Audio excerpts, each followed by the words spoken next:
The wind howled through the Colorado mountains as the sun set behind jagged peaks, casting long shadows over the historic Stanley Hotel.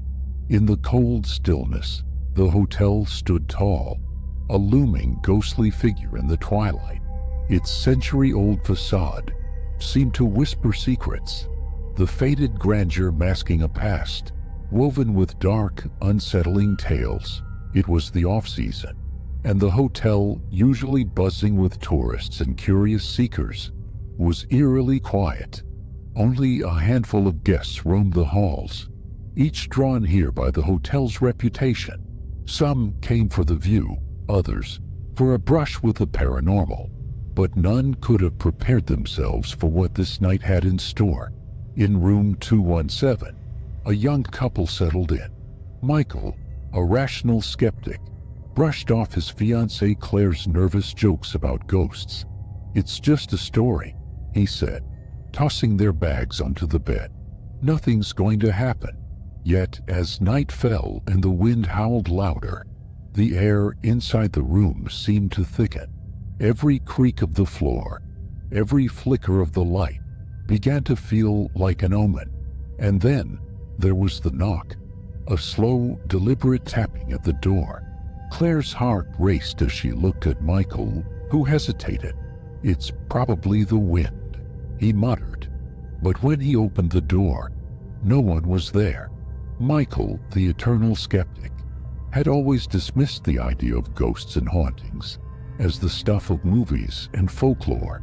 For him, the world was a place of logic and reason. He believed that everything could be explained if you dug deep enough, a belief that often put him at odds with Claire's more spiritual outlook.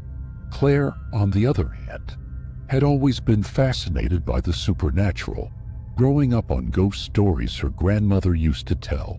For her, the idea of the afterlife, of spirits lingering in the world of the living, was not only possible, it was real. But Michael's confidence was slowly eroding. As the hours ticked by, something in the hotel felt wrong, deeply wrong. Claire could feel it too.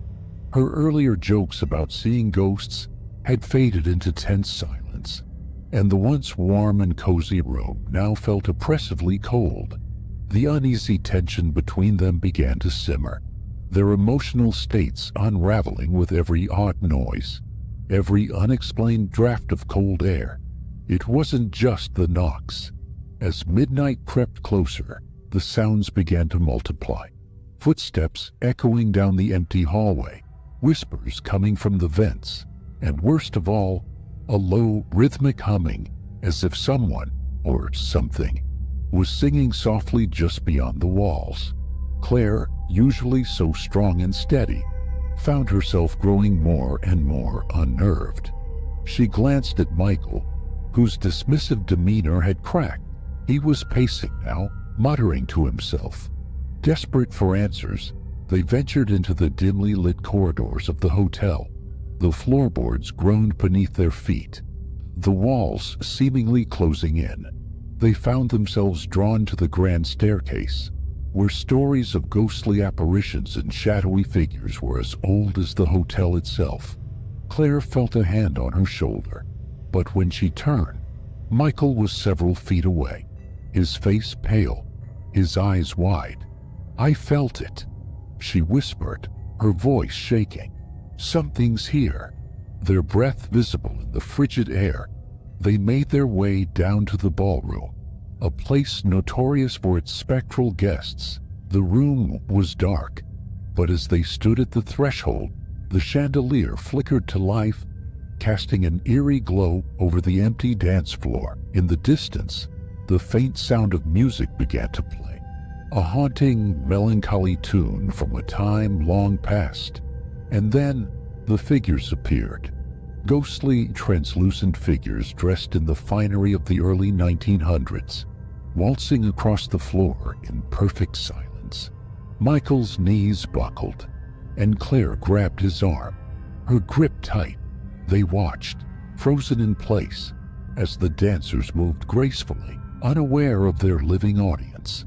But one of the figures turned. A woman, Her face hollow, her eyes black as coal. She stared directly at Claire, her mouth twisting into a wicked smile. The temperature in the room plummeted. The ghostly dancers dissolved into the shadows, leaving the couple alone with the woman. She began to approach, her feet gliding over the polished floor without a sound. Michael backed away, pulling Claire with him. But no matter how far they moved, the woman drew closer. Claire's mind raced. She could feel her heart pounding in her chest, could hear the blood rushing in her ears. This wasn't just a spirit. This was something darker, something malevolent. The woman's lips moved, though no words came out. Her expression contorted into rage as she raised a bony hand toward Claire's throat. Claire stumbled back, her breath catching in her throat, as invisible fingers tightened around her neck. Michael screamed her name, his voice echoing in the vast ballroom, but he was powerless to stop it. Just as Claire's vision began to blur, there was a loud crash. The chandelier swung violently overhead, its glass crystal shattering as it crashed to the floor. The woman vanished, leaving behind nothing but the oppressive silence of the room.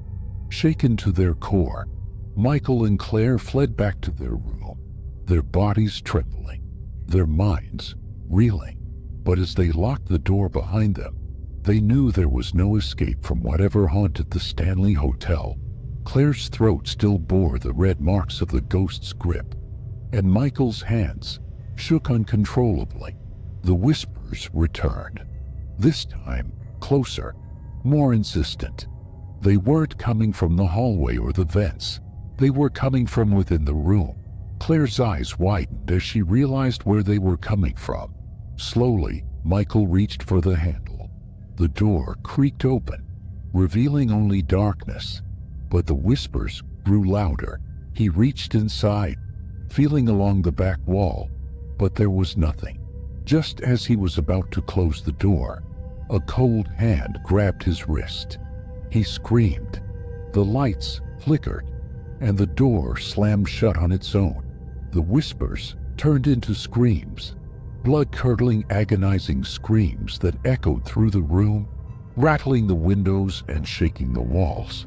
And then, just as suddenly as it had begun, it stopped. The room was silent once more, but something had changed. The air felt heavier, darker. The hotel wasn't done with them yet. As they packed their bags, ready to flee, Claire glanced at the mirror. Her reflection stared back at her, but it wasn't her. It was the woman from the ballroom, smiling that same twisted smile. And as Claire screamed, the lights went out.